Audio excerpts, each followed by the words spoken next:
He's got some experience in this material and will be presenting that to us. So we will begin our meeting today by singing hymn number 124, Be Still My Soul. Following the hymn, the opening prayer will be offered by Brother Swenson. After the prayer, President Wilstead will present the evacuation procedure, and then we'll give the time over to Brother Desping. Meeting. And we'll go to that one. Song, then a prayer.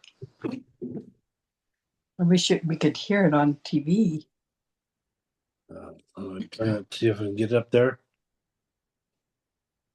Noreen, can you mute your phone? Yeah, sorry. That's okay, thank you. Can't hear very well, honey. Hold on. Let me.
Our Father in heaven, we're thankful for this day. Thankful for the opportunity we have each week to come and again. Remember our Savior, what has been done for us. We're thankful for the opportunity that we have to live in the community that allows us to meet as members of thy church, to socialize, support each other. We're thankful for thy gospel. We're thankful for our prophet. Guide us and lead us in these troubled days. We're thankful for the missionaries and for their efforts. We pray that thou bless them, keep them safe, and have thy spirit with them all the time. This we say in the name of Jesus Christ. Amen.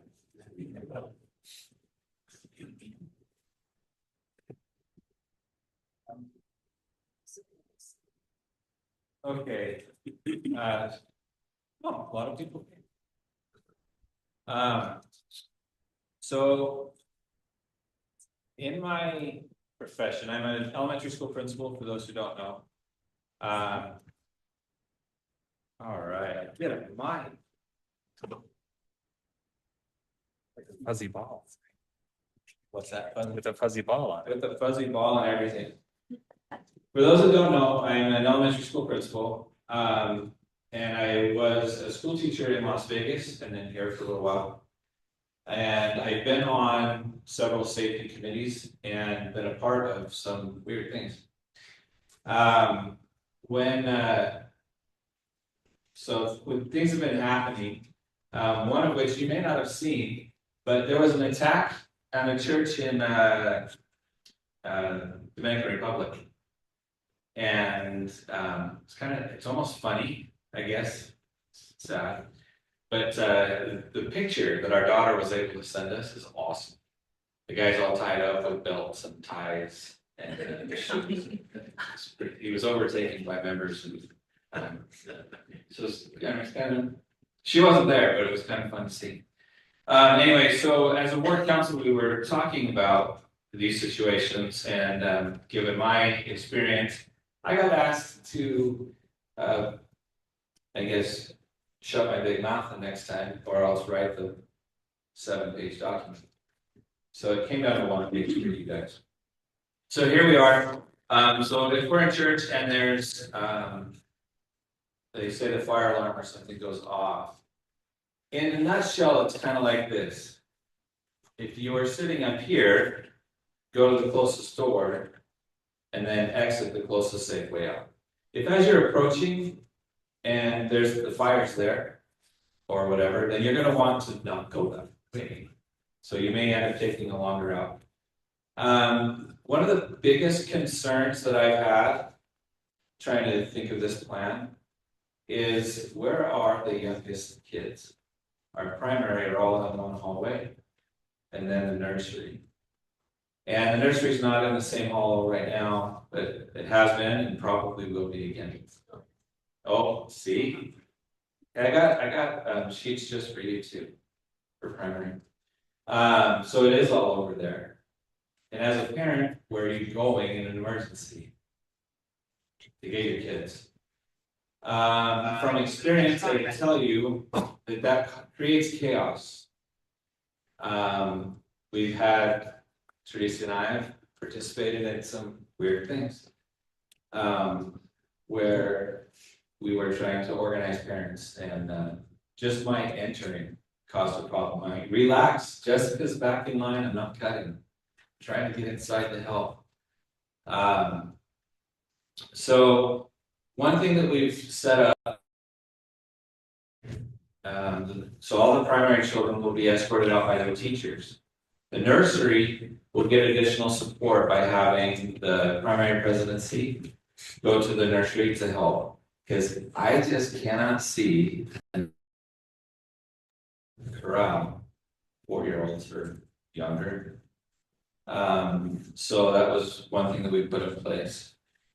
But at its most simple, exit the room you're in as orderly as possible and go to the closest safe exit, with the reunification point being the trailers.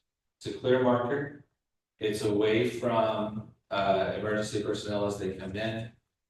And so it seemed like the closest or the furthest away safe place still on our campus or property.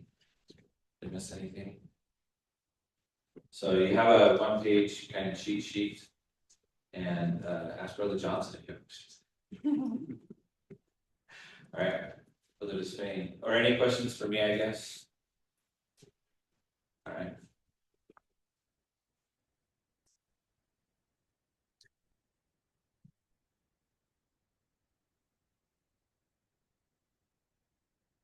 Hi, good evening. Listen, it is an absolute pleasure to be with you tonight. I am Sam Despain. I'm your neighbor. I'm in the stake. I'm in the 12th ward. I've lived here for a long time. And so when I was asked to come to your board tonight, absolutely, I want to come. The fact that so many of you are here tonight on such an important topic means a lot. And so thank you for being here, because what we're going to talk tonight is very, very important. I'm a police officer with the city of St. George. I've been about 24 years. I've been doing this. And I'll tell you, police officers spend a lot of time training and planning for things that might happen. And one thing I know about being a police officer here is that one thing I've learned is that we all need to plan and prepare for something that might happen. Police officers can't be everywhere. And so all law enforcement relies on you to help us. Is this going to work? I sure hope so. I love technology. It was working a minute ago. It will. I have faith.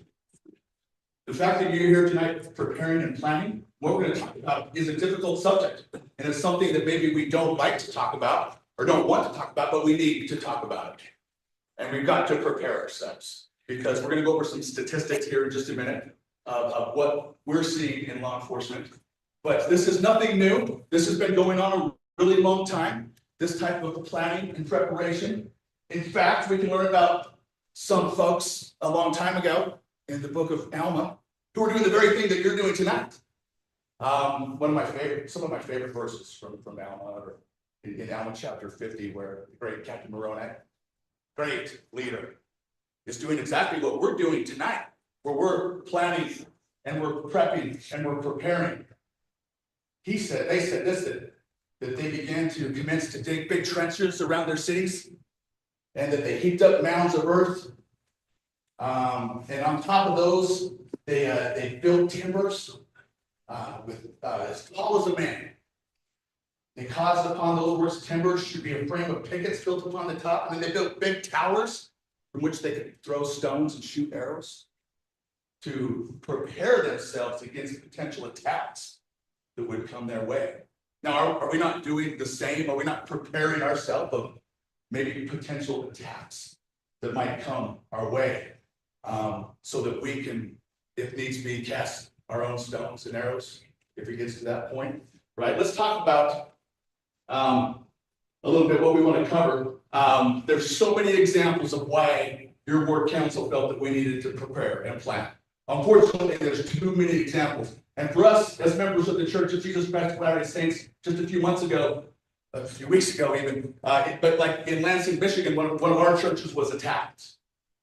Right? And for me personally, that was an eye-opener for me, because we've seen news stories and seen other places that were attacked. But then one of our churches was attacked. And did that strike anybody else? They hit me to the core, right? And it made me think, gosh, that was Lansing, Michigan.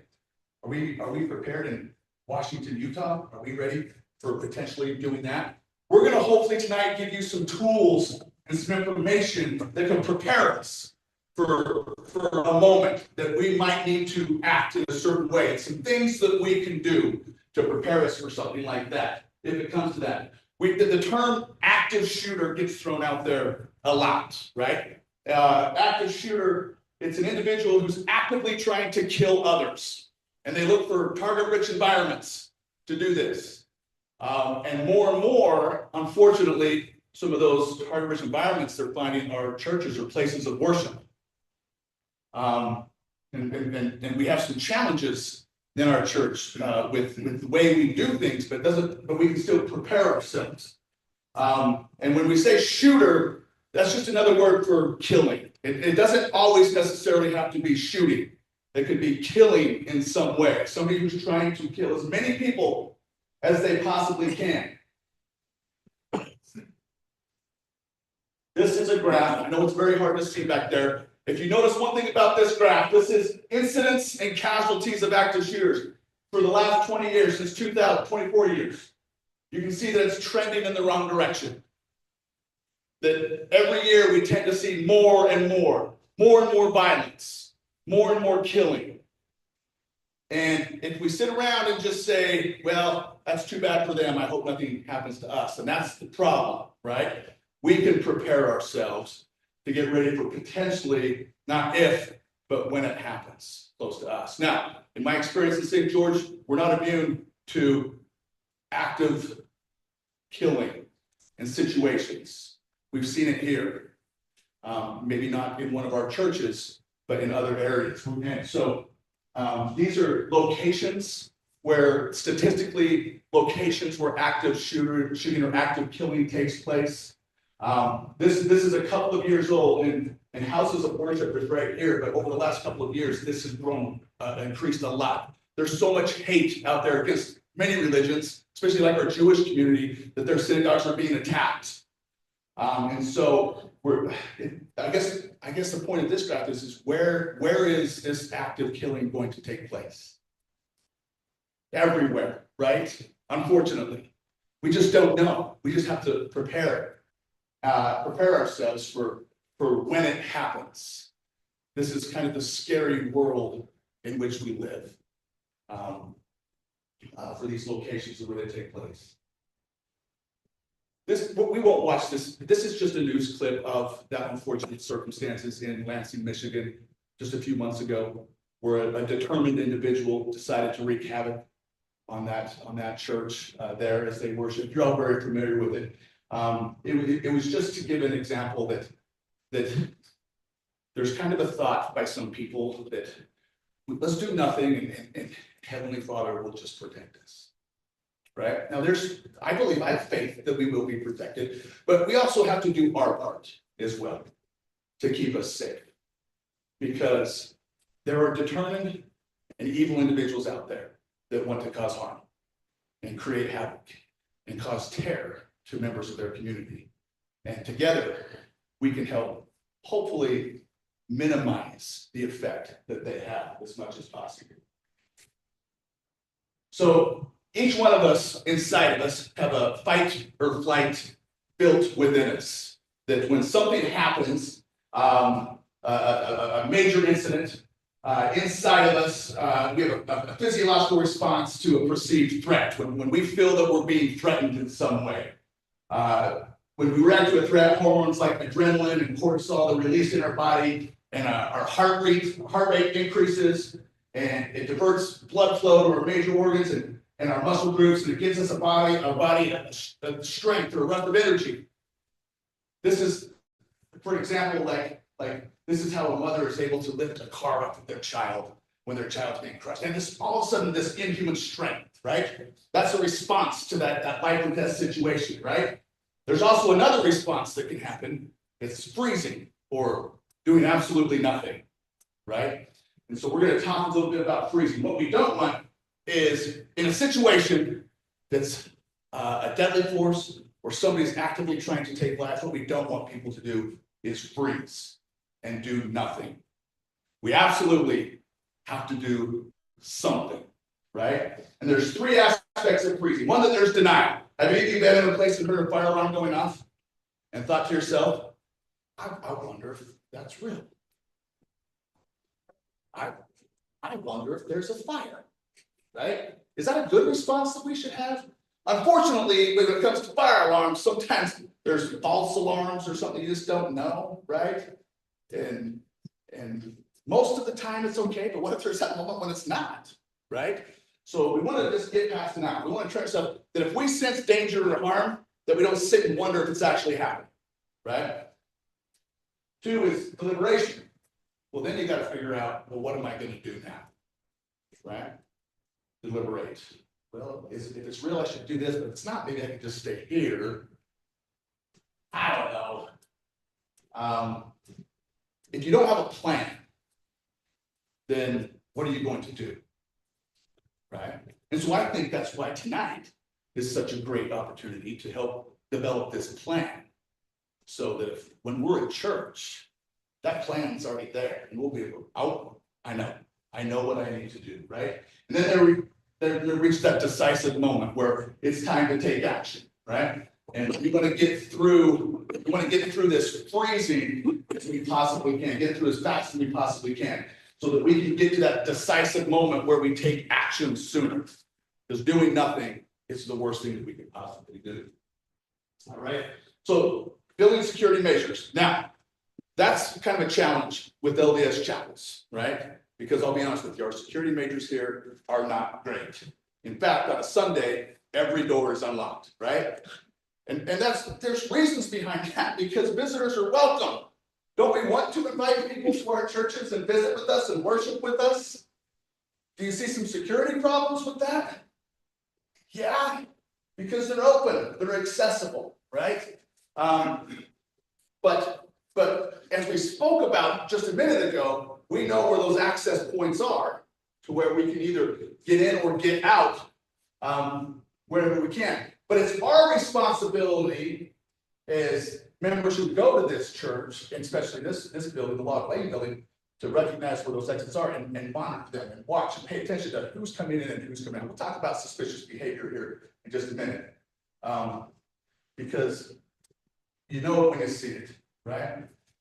But what are you going to do about it, right? But what we want to make sure is that we're not propping doors open and that we're leaving them. Now they are locked, but we can make access a little bit difficult or challenging. But typically in our churches, they're open, which means that we need to be a little bit more vigilant about who's accessing the buildings. There is an alarm system. There is a fire alarm here that goes off, right? But that's about the only alarm system we'll have in these buildings, right? The other alarm systems we might have is if something were to happen during the sacrament meeting, we'd have a bishop or somebody here who could make announcements from a pulpit if needed to, right? In those moments. Or we would just have to spread word quickly throughout the building, depending on whatever the emergency was. But you can see that there are some challenges with our church buildings, right? But whatever it is, we need to just make sure that we have the ability to spread the word quickly and ultimately call 911 as quick as we can. And in today's day and age, almost everybody has a cell phone. And are we making that call just as quick as we can, right? Because we need to get those first responders on their way here quickly. And Washington City will be here, and St. George City will be here, and Hurricane City will be here, and Santa Clara will be here. And if there is a true problem, the response to this building will be overwhelming and it'll be fast if the information gets put out quickly. So get that call in 911 just as quick as you possibly can. And then it sounds like there have been assignments made too to help, especially with the children in other areas of the country, which is good. So know those assignments and fulfill them the best that you possibly can. All right. So the first thing that we're going to talk about. So this when something is happening and we're going to have to respond in some way, the first thing we're going to talk about is running, right? Run, hide, fight are the three things that we're going to talk about, right? Specifically as it relates to like active shooter or active killing going on in the building, right? When it's run, that's exactly what it means. It's flight. Get out as fast as you possibly can to safety. And where is that safety? Away from whatever's taking place, right? Be aware of your surroundings and think about that. As you come into the building and you sit down, think to yourself, if I had to get out quickly, what would be my best route? Could I get out quickly if I needed to? Know your surroundings and know where you're at. Leave things behind. We'll come get your purses later. Or your, like everybody carries like water pumps everywhere they go. Leave it. Just leave it. We'll get it later, right? That's not what's important in this moment. Leave your stuff, okay? Know your closest exit. There's not stairs in our buildings for the most part that we have to worry about navigating, except maybe on the exterior there might be. So understand and look for potential hazards that way. Find cover. When we talk about cover, there's two types of things. There's what police officers call cover and concealment. Concealment is something that just hides you. Cover is something that will stop bullets that might be flying your direction. So this is kind of strange to think about, but think about a place that you could go, and if somebody was shooting bullets at you, those bullets couldn't get to you, right? And sometimes that's harder than you think, because like this podium, this stand, for example, this is just, it's concealment, it's not covered. The bullets would just zip right through it, right? So think about areas that you could go that would cover you sufficiently. If you do make it to the outside, stop others from running, unless they have a uniform and a badge on. Stop others from running into the danger of potential harm, right? Protect yourself and protect them. And then, as responding officers arrive on scene, please give them information. Information that would help them to stop what's happening. Like, how many are there? Where were they last seen? What were they wearing? That type of information would help officers to stop what's happening in there, right? So the first response, if you can, run, get somewhere safe, or run to a position of cover that might stop bullets if they're coming your way. Hide. If you can't run, or you choose not to run and you choose to hide, think about where it is that you're going to hide. Is it a safe place? And in a church, where would you hide in a church, like our building right now? Where would you hide? An interesting thing about our church is not very many doors here lock, right? And so if you do hide in a room that you can't lock, can you barricade it in some way? Can you prevent somebody from trying to come in? We have chairs and we have tables, right? But it can be a little bit challenging. So think about what you might consider a safe room. Think about the doors. Church doors are great because all of our church doors are heavy, solid core doors. They're really, really heavy, right? And so if you can get behind one of our church's locked doors or barricaded some way, they become very safe because they are super, super heavy. Can you turn out the lights, make it dark and quiet? Because many of the time these attackers are looking for a stimulus of some sort to help find victims, right? And so can you hide, be quiet? When we say turn cell phones off, that's like the ringers, right? Ringers, but you might need to be on your cell phone connected with 911 to tell them where you are or what's going on, right? As you're hiding, prepare yourself for the next step here in just a minute, that you might have to go on the offensive, right?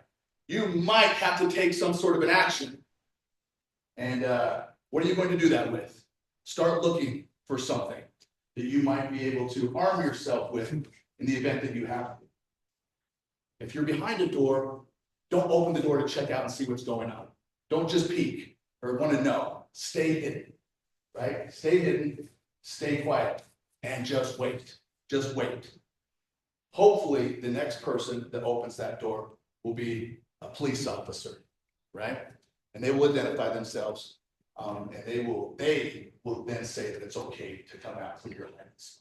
So think about that. If you can't run, where would you hide? And how would you hide? Lastly, when we talk about this, after run, hide, fight, there might come a moment where this is what you're faced with, right? It's when you're faced with imminent danger. You're face to face with it. Again, what do we not want you to do? We don't want you to freeze. You've got to do something, okay? And if the moment comes where the fight is on, act aggressively, be aggressive. Take the fight to the fight, okay? And everything at this point is a weapon, everything. There's no rules here. This isn't like sanctioned boxing event or anything like that. This is where you can fight dirty, all right? And you can say, Lieutenant Spain said I can fight dirty right here, okay? And I expect you to, okay? So think about, and listen, this might be hard for you to think about what might I use as a weapon, right? But whatever that might be, it's something, okay? And do that. And everything could be in a chapel like this, even a hymn book. I bet a hymn book would hurt and used in the right way, right?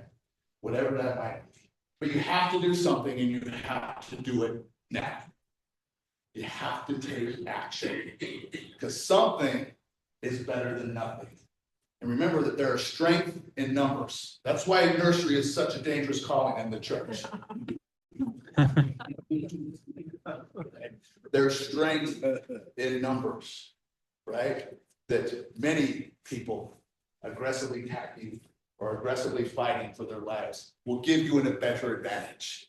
So maybe some planning and some coordination. Hopefully the elders corps was ready to go, or whatever it might be, right? Because our assailants, and what they find statistically is that these assailants aren't expecting this. And so it catches them off guard. And which is a good thing. And it might give us as victims in that moment a slight advantage to stop whatever it is that's happening, right? And whatever you choose to do, go with it. Do it. Commit to it. And do the very best you can. Because something is better than nothing. So the three responses. Running. If you can run, get away. Absolutely run. If you need to, if the better option is hide, find a place and hide. And make sure it's a good place and a safe place and quiet. And then in a moment, if necessary, fight. That's okay. Fight. Fight for your lives. Fight for the lives of those who are around. So when you fight, fight. Fight like your life is in danger. Whether you're alone or working together as a group, fight. If that's the decision you make, go at it. This is your chance. When the shooters are close range, you cannot flee. Your chance of survival is much greater if you incapacitate them.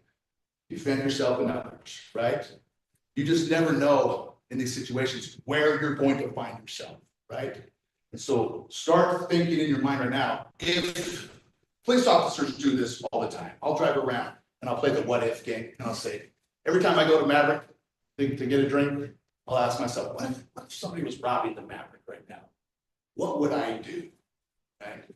Every call that we go on, what if I were walking up right here and somebody started shooting at me? What would I do, right? Always formulating a plan. And so start formulating those plans. If I were to come face to face with an attacker, what would I do, right? And ask yourself. If the choice is to fight, go at it. Go at it. I'm gonna go down fighting as hard as I possibly can. But if a better option for you is to run and get away, do it. Be decisive, right? Or we talked about it earlier, or if exit routes are blocked and you can't, and you do need to find a hiding place, find a good one, commit to it. Do what you've got to do, right? Bottom line is you've got to make the determination. You've got to tell yourself right now that you're going to act, right? You've got to take care of yourself. Okay, because you can't help anybody else if you're not okay. You know, on the plane rides, when the stewardesses are up there giving all the instructions and they talk about the masks dropping down, what do they tell you to do? Very first, what do? You put yours on first, right? You've got to make sure you're in a position that you can help somebody, right? Same here. Take care of yourself. Make sure you're good, right? And then you can assist anyone else along the way. Okay, but right now this is about you. Right? And then once you're good and you've got yourself taken care of and you're executing your plan, then we can help others, right? Remember, the first responders on the scene are not there to evacuate or attend to the injured. They are well trained and are there to stop the shooter.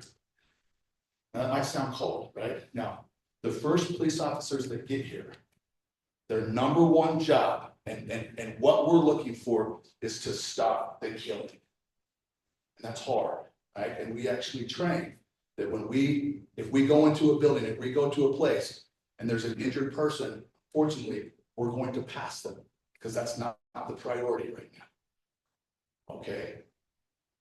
We've got to stop the threat. Once the killing has stopped, then things change, right? Things change. So understand that when those police officers come, you might see them running past people. You might see them doing things like, why aren't they helping these people? Because that's not the priority in that moment right there. Okay, we're going to talk a little bit about when law enforcement arrives. They will be here quickly. The response time on something like this in southern Utah, especially like we were seeing right now, if I were to make a phone call to 911 right now and say that there was active shooting going on in the Long Lake Chapel, it would be probably less than a minute that we would probably have officers coming through those doors. It will be fast. Their response will be swift. And did you see in Lansing, Michigan, how swift the response were those responding officers? It was quick. And they saved lives that day. They absolutely did. But please, there's things that you can do to help the police officers who are coming. All right. One, this is easy. I'm telling you to remain calm. All right. So this is probably easier said than done, but try to remain as calm as you possibly can. Right.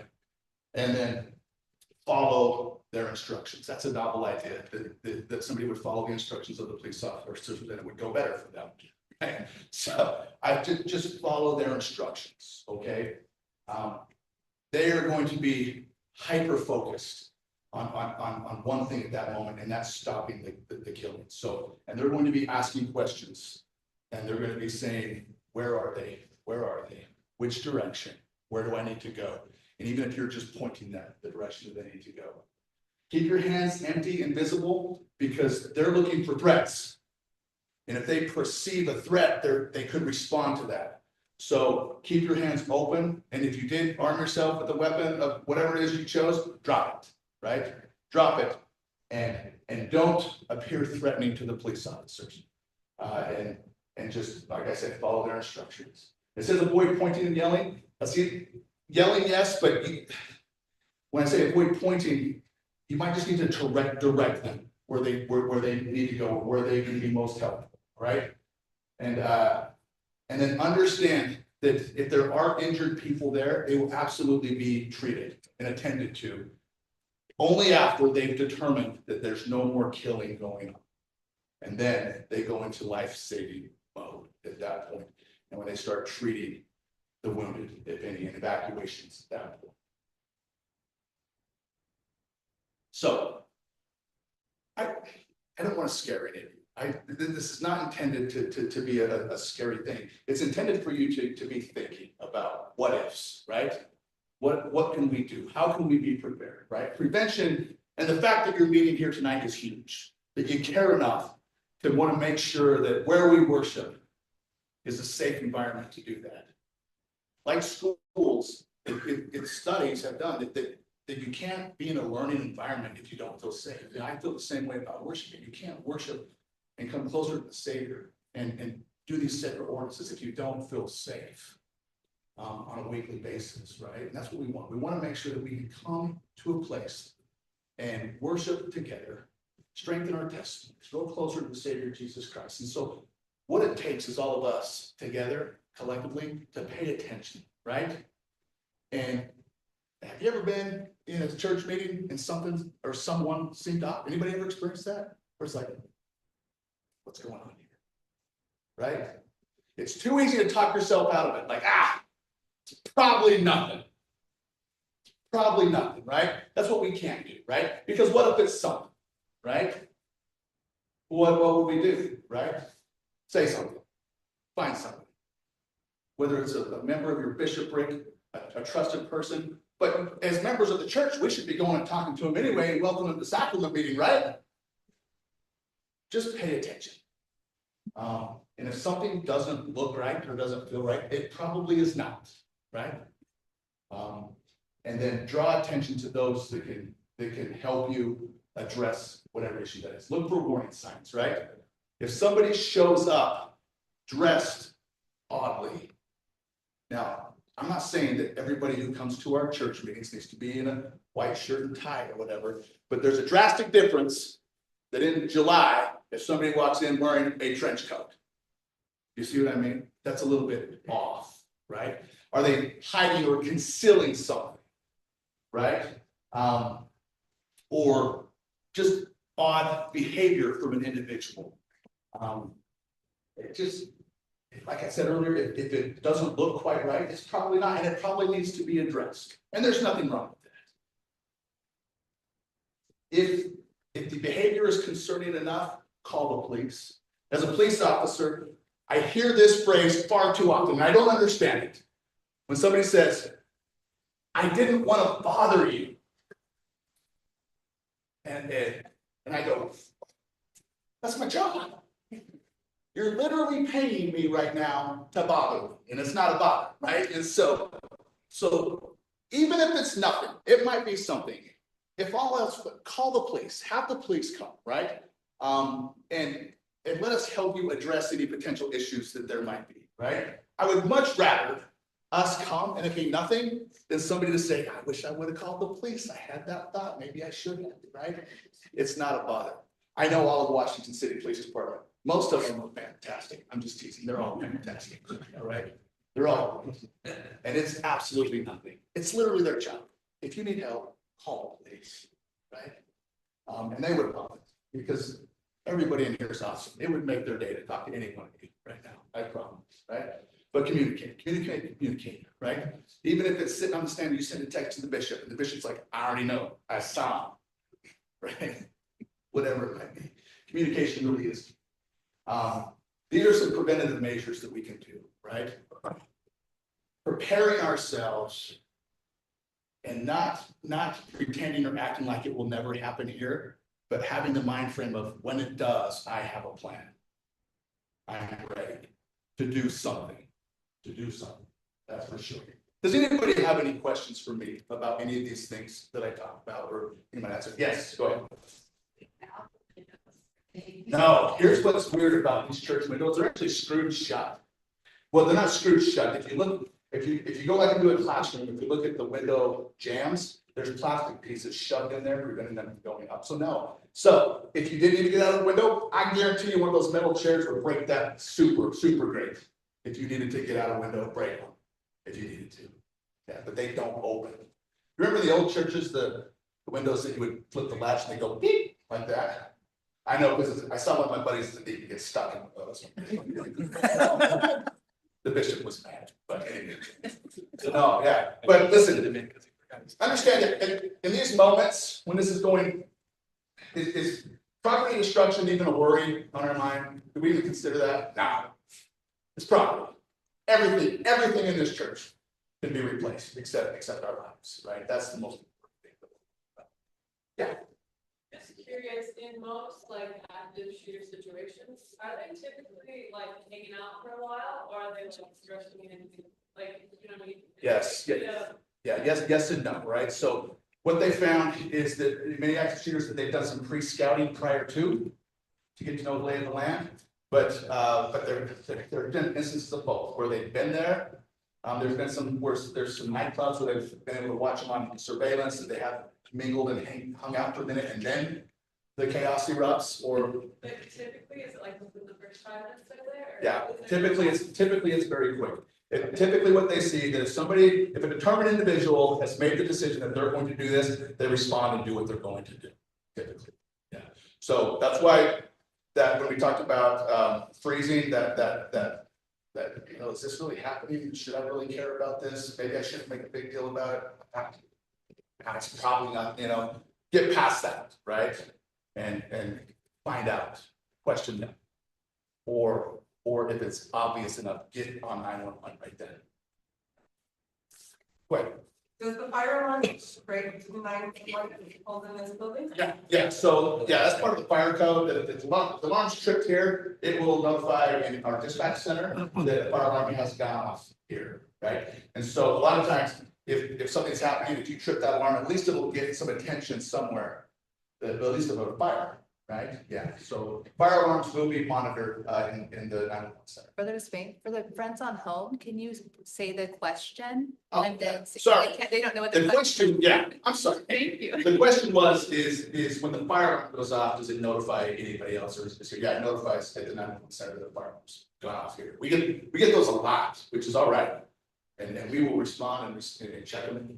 If there's no smoke and everything's good, then it's great. But, so several years ago, our old stake center over there off of 3000 East, I was working a graveyard shift that night, and a fire alarm came in. And when I got there, that building was on fire. So, and then I chased that guy all the way to Zion National Park when we started, and we caught him. It was great. Yeah. Where is the alarm? The alarm, there's switches all strategically placed throughout the building, just the pole. In hallways. Yeah, in all the hallways, yeah. There's so. Yeah, and then there's extinguishers also strategically placed. So. Weapons. Oh, yeah, extinguishers? Yeah, that'd be great. I'd hate to get hit in the face with one. Yes. Yeah, I'm with like shooters. So if by chance an active shooter comes in, do I hide 10 kids now in the restrooms or do I would, and I know they're gonna be screaming, I know it's gonna be tough. I would, listen here, it's scary, and won't think about that, but you gotta protect those children, right?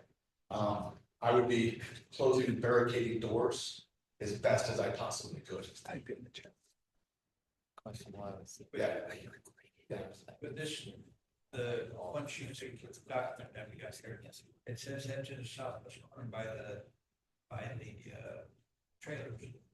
That would technically only be for like a fire issue, right? Yeah, so the question is the evacuation point is in the southwest corner by the trailers.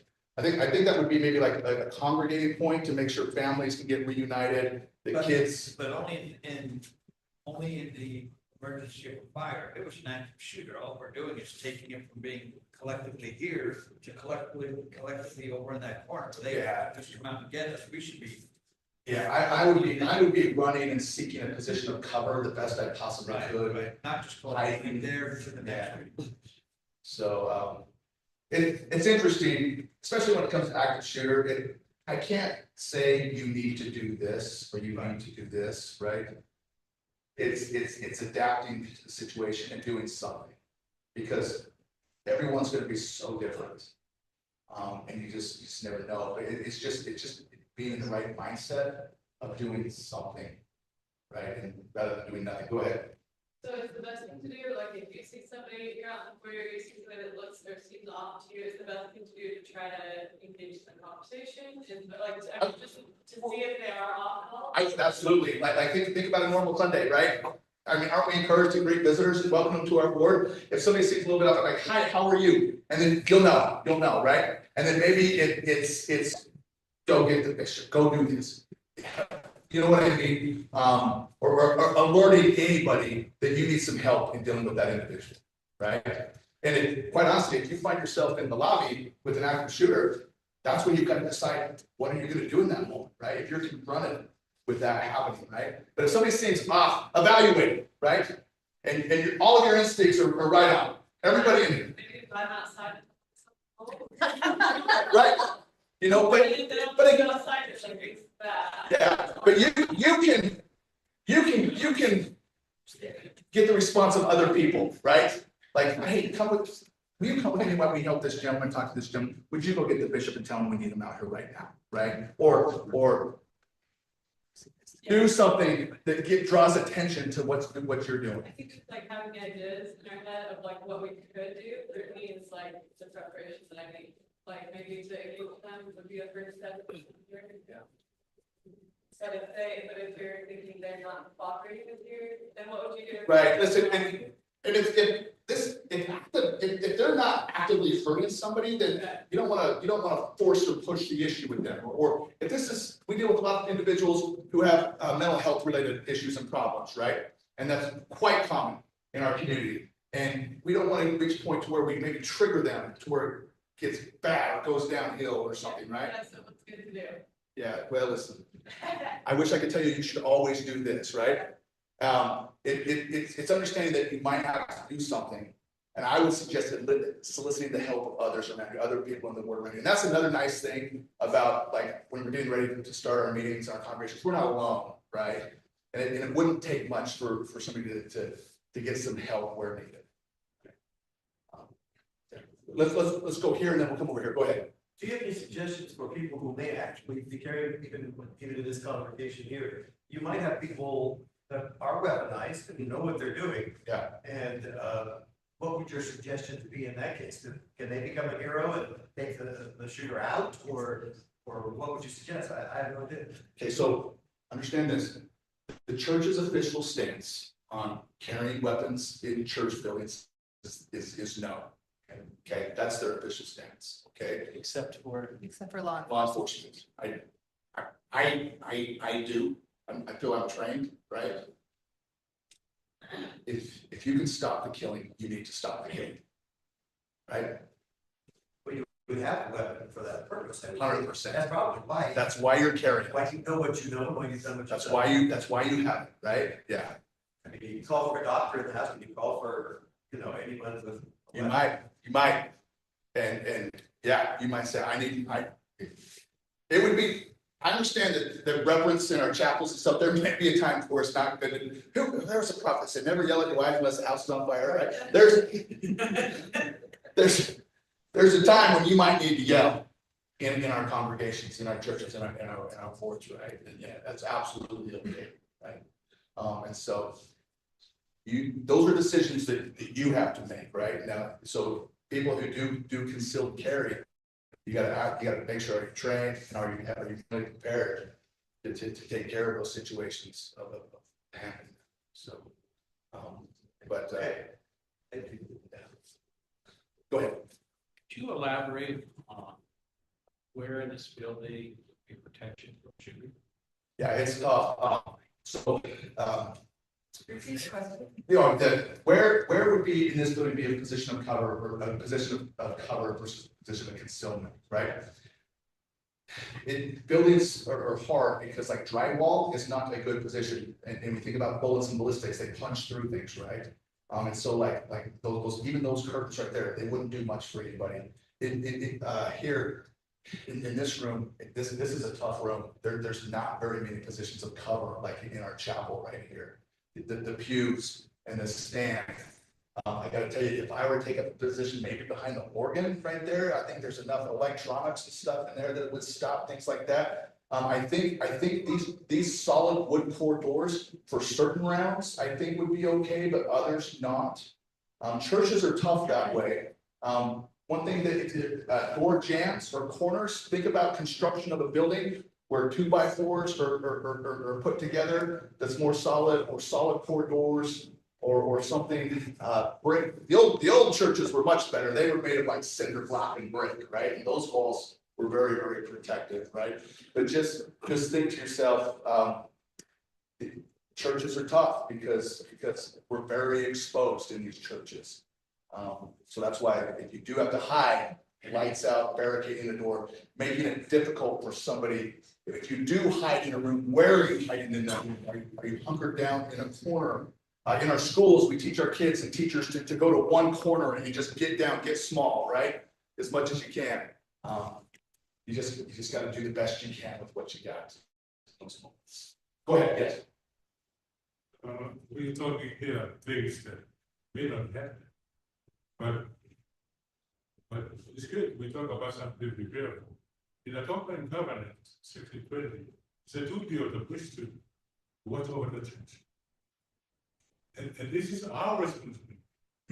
And because of this thing happening, it's a reinforcing of ushering the church. This is our duty, priesthood holder. And the priesthood is the greatest power yet. Yeah, you're right. You're right. And all these things that we need to do is to usher, protect the members. That's why we are here. For me, I grew up, usher is always there. There's usher on the door, and also when the primary have activity, we need to have 2 priest holders or 3 priest holders. When we do the thing the Lord wants us to do, we will be safe. That's exactly it. This is not a new thing. This is not overcome. So what he was saying is that the priesthood should be aware of what's going on and help keep safe. And you're right. And that's formulating the plan now. Police officers aren't going to be here the whole time. They're not. Just impossible, right? So in those moments, are we formulating the plan on, all right, what are we going to do? Together as a priest, how are we going to keep our congregation? Yeah, he will. The Lord will protect us, but we've got to do our part too, right? We do our part in a way. If anybody walk, I was asked here with my client, I said, hey, what do you do? I approach him. The way the Lord told us to treat him, I said, hey, baby, get a hand on the door. You know, there's something that we have to conversation. You know, the power of word. We know in the scriptures how a priest holder will say something to anything. It's happening.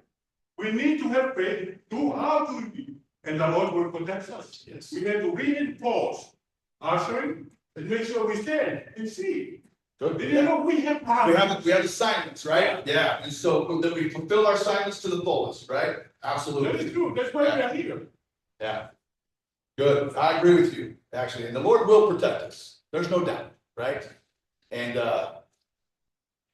but it's for the same reasons that our Nephite brethren fortified their cities, right? And it's the same reason that we fortify our homes against all manner of evil, right? Both temptation and physical for evil, for those who want to cause us harm in some way. We're gonna plan. We're gonna prepare. We're gonna stay close to our Father in heaven. We're gonna be righteous priesthood. We're gonna do everything that we possibly can, and certainly the Lord will protect us, right? But in those moments, sometimes we're tools in the Lord's hands, right?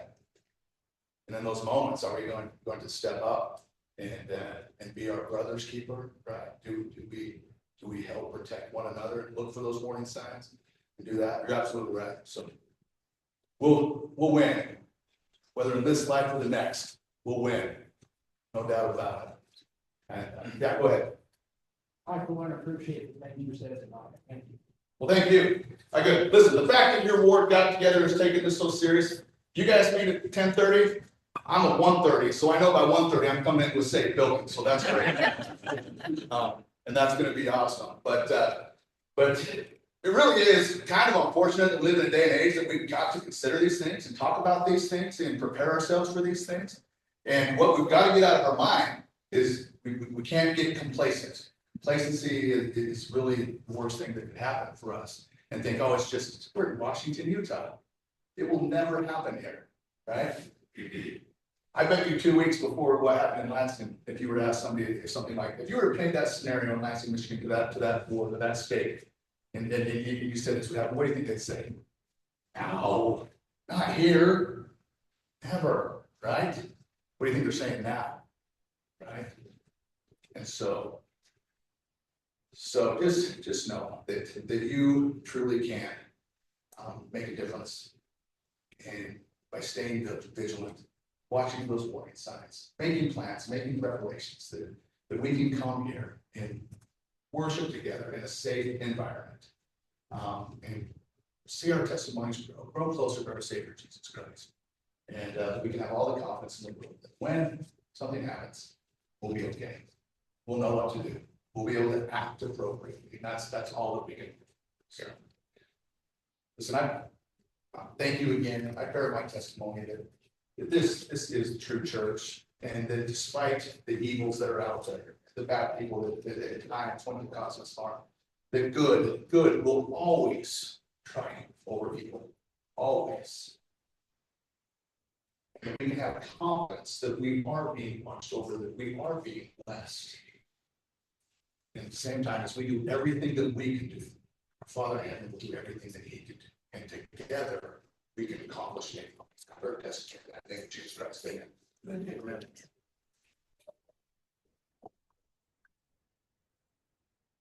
I want to thank Brother Disband, Brother Volstead for sharing this information with us tonight, and also add my testimony that if we're prepared and if we're working together and aware that the Lord will protect us.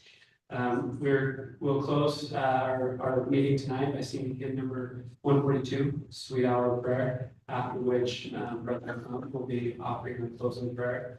And then we have some refreshments. Sister Crump in the kitchen, I assume?